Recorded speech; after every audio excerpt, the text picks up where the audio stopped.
Good morning mga kabeslan. So dito po ulit tayo ngayon sa Lopez, Quezon. Yan. So new property na naman ulit tayo mga kabeslan. So ito pong property ay small cut lang din po ito mga kabeslan, 1.3 hectares. Yan. So medyo maliit lang po siya pero maganda po dito kasi tabi po siya ng kalsada. Ano po? So tuhog po siya, left and right po nito ay property. Yan. So ang mas malaki po ay dito sa part na to, sa kanan natin. Ano po? Yan, kasi meron din po siyang palayan. Yan. So ito pong property natin mga kabeslan ay complete papers po ito ha. So wala po siyang bali OCT title po ito.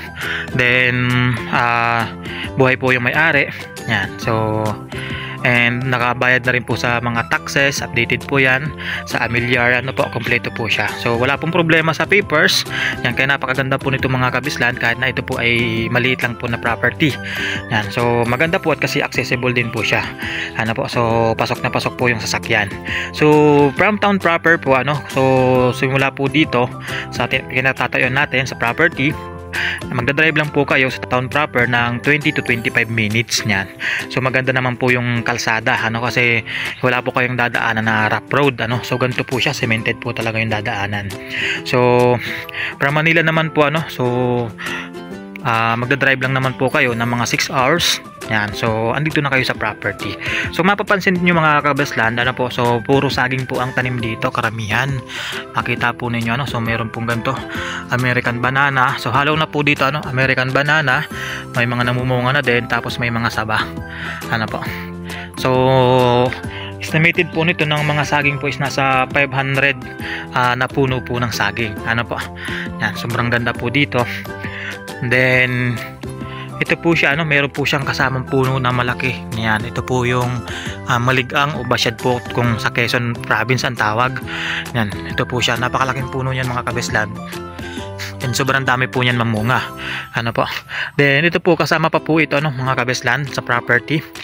Yan, yun po siya, kasama po yan sa property. Ito, po. Ito mga puno na po niyan. So kasama po yan sa property. So may mga nyog po. Yan. So lahat po yan mga kabeslan kasama po sa property. So bali square po siya po. So dito po siya yung mas malaki na part. Yan, dito sa part na to. So hanggang doon lang po siya sa dulo na yan. Sa pinakadulo po nung sagingan na yan po. So dyan po pwede kayong magbahay din po dyan sa part na yan kasi medyo elevated po yan ng konti. Po. So hindi po siya pinapasok ng tubig. Kung halimbawa ay magpapalayan po kayo. Yan. Ito po siya, napakaganda Hindi po siya pinapasok dyan ng tubig. Ito po yung palayan niya. Siguro po ito yung palayan na to ay po ito, dalawang pitak na palayan. Yan, hanggang doon po siya.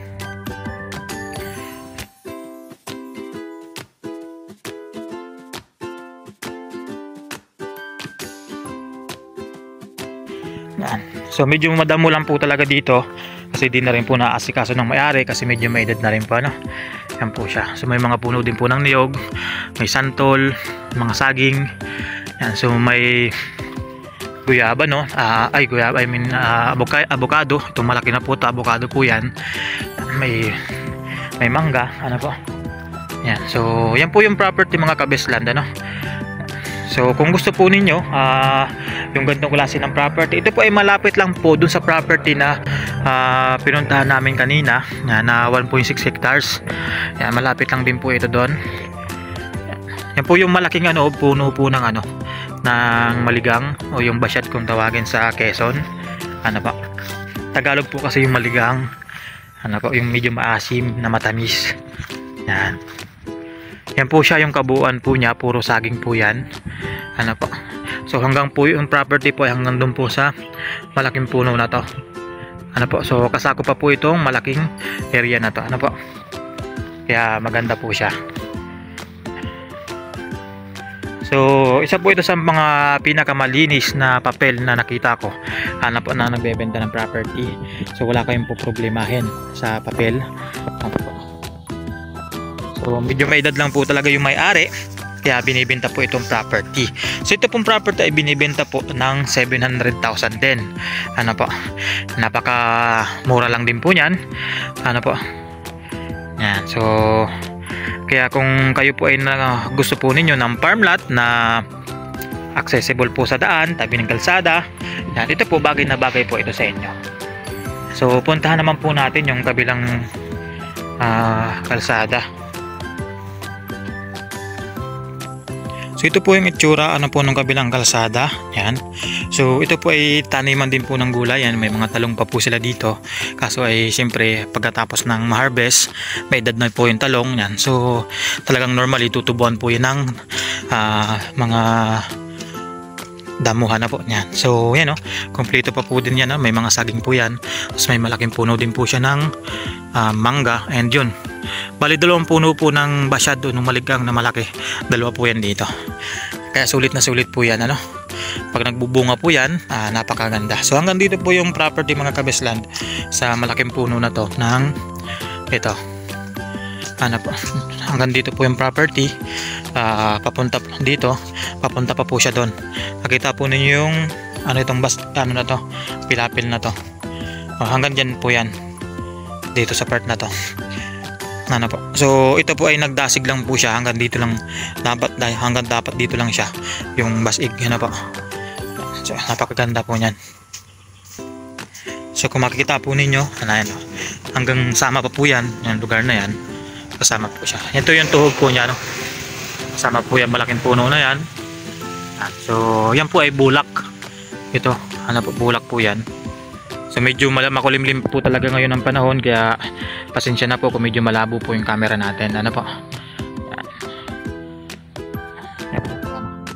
So kung gusto po ninyo makita itong property na ito mga kabesland, pwede po kayo mag-message sa ating YouTube channel, Besland PH. Yan. So comment lang po kayo doon, and sa ating Facebook page. Yan. So message lang din po kayo. Besland PH din po yon. Lalagay ko rin yan dito sa ating Viber and WhatsApp. Yan. So pwede po kayo mag-message doon. Then pwede tayo mag-usap din sa pamamagitan ng ating Facebook account. Po. Yan, lalagay ko rin yan dito. So para at least maka-video call ko din po kayo. Yan. Para kung meron pa po kayo mga questions na gusto nyong malaman about dito sa ating property, may mga nalimutan po ako na sabihin. Yan. So at least malalaman po ninyo. Ang paghanap sa tamang paggamot para sa inyong pangkalusugan ay hindi dapat maging problema. Kaya naman, nandito ang ideal choice pagdating sa healthcare and medication needs. Welcome to Butika Pangmasa! Hatid sa inyo ng Value International Foundation Incorporated at ng G-Link Harvest Corporation. Your trusted source of medicine for branded and generic medicines, herbal and nutritional supplements at marami pang iba. Magtayo ng sarili mong butika sa abot kayang halaga.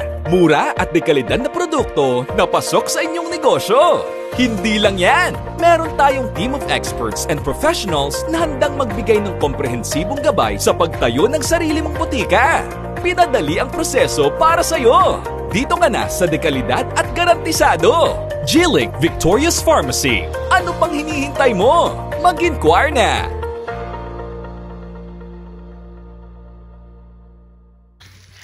So kuryente, tubig, at sa tubig po deep well, pwede kayo dito mag deep well. Po din sa tubig naman, sa kuryente naman po, meron naman po linya ng kuryente dito sa, kasi yun po ay kalsada pa rin doon. Po sa part na yon. So pwede ko yung nandun po kasi yung wire, po yung linya ng kuryente. So pwede po kayo mag-connect papunta po dito. Po, so yan po ay mga 200, mga 300 lang po yan, 300 meters mula po doon sa kas kabahayan po kasi yung papunta pa doon. Mga 2-3 barangay pa po yun doon. Po, yan. So medyo loob lang po siya itong property na to. Tapos dito po sa unahan na to, mga kabahayan na rin po yan. Sila din po yung mga may-ari. Ayun, mga kabahayan po yan. So dyan, pwede rin po kayong mag-connect ng kuryente, kaso mas malayo-layo po siya compare dito. Po. So sa signal, wala pong problema. Meron po signal dito, and wifi. Meron din po yung tinatawag natin P2P. Po, yung point to point, yung malakas din naman po dito ang wifi signal. Po. So napakaganda dito mga kabesland. So tingnan natin dito. Ito, meron kayo, pwede rin kayo dito magawa ng bahay kasi yan oh, may parampahan na po siya dito. So 100% flat po ito mga kabisland. So ito po yung loob niya. Yan, no? So ito yung malaking puno pa din ng basyada, no?